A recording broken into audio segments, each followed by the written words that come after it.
Sì, perché stanotte non ho visto, stamattina sono venuto a fare il lavoro perché faccio qua vicino, dopo il signore ha detto facciamo qua.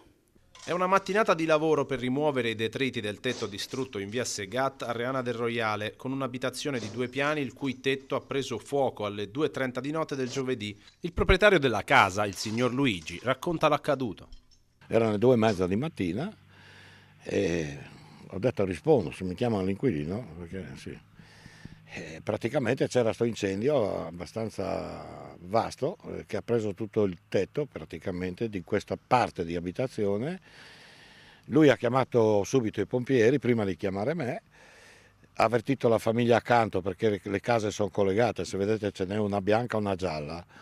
E i pompieri sono arrivati in tempo perché stava prendendo anche la gialla, l'altra insomma, abitazione, quindi una è salva, l'altra è compromessa e inagibile sostanzialmente. Il pronto intervento dei vigili del fuoco dai distaccamenti di Udine e Gemona del Friuli è stato provvidenziale a evitare un danno più grande e che l'incendio si propagasse alla palazzina vicina. Non abbiamo capito bene se è un cortocircuito, ma dal punto di sviluppo dell'innesco dell'incendio sembra sia dove passa la canna a fumare, che fra l'altro è controtubata con un tubo in acciaio, quindi questo è che non capiamo. Ecco.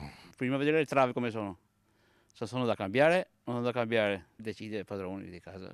È presto per dire, ma sicuramente il tetto è da rifare. E da lì l'impianto elettrico sarà da rivedere perché chiaramente col calore che si è sviluppato ha compromesso anche quello e poi vedremo insomma.